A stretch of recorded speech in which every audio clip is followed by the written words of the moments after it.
Hi guys, അങ്ങനെ അങ്കമാലിക്കാർക്കും studio ആയി. ഹൈവേയുടെ തൊട്ടടുത്ത് തന്നെയായിട്ടാണ് ബിൽഡിംഗ് വരുന്നത്, 2 നിലയിൽ.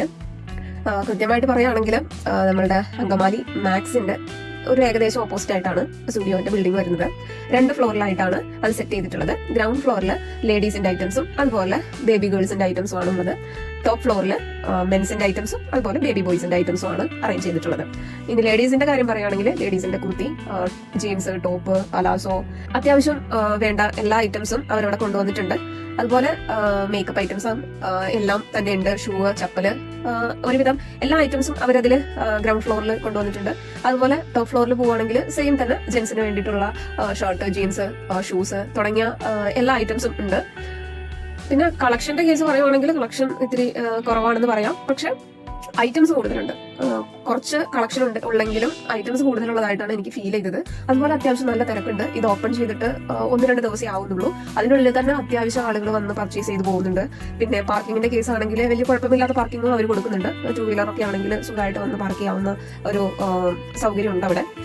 മാത്രമല്ല നമുക്ക് ഈ 49 റുപ്പീസ്, 129, 299, 399, 499 എന്ന് തുടങ്ങി അഫോർഡബിൾ ആയിട്ടുള്ള റേറ്റിലാണ് നമുക്ക് ഐറ്റംസ് എല്ലാം തന്നെ ഇവിടെ വന്നിരിക്കുന്നത്.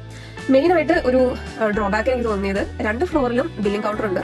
പക്ഷെ ടോപ്പ് ഫ്ലോറിൽ ബില്ലിംഗ് കൗണ്ടറിൽ ആരും തന്നെ ഉണ്ടായിരുന്നില്ല ചെന്ന ദിവസം.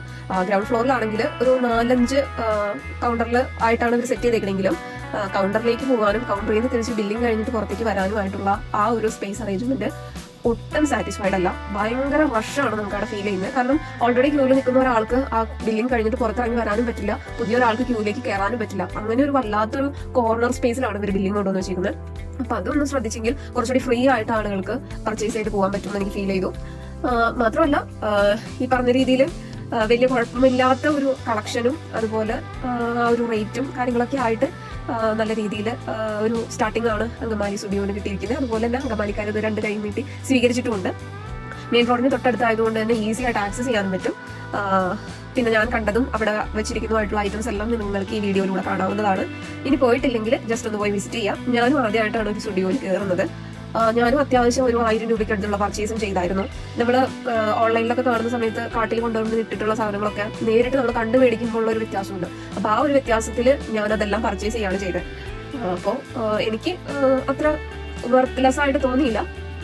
അപ്പൊ നിങ്ങൾക്കും പോയി മേടിക്കാം, അങ്കമാലിയിലുള്ളവരാണെങ്കിലും അതുപോലെ ഈ ഒരു റോട്ടിൽ പാസ് ചെയ്ത് പോകുന്നവർക്കാണെങ്കിലും ഒക്കെ വന്ന് മേടിക്കാവുന്ന സൗകര്യം എല്ലാവരും ഒരുക്കിയിട്ടുണ്ട്.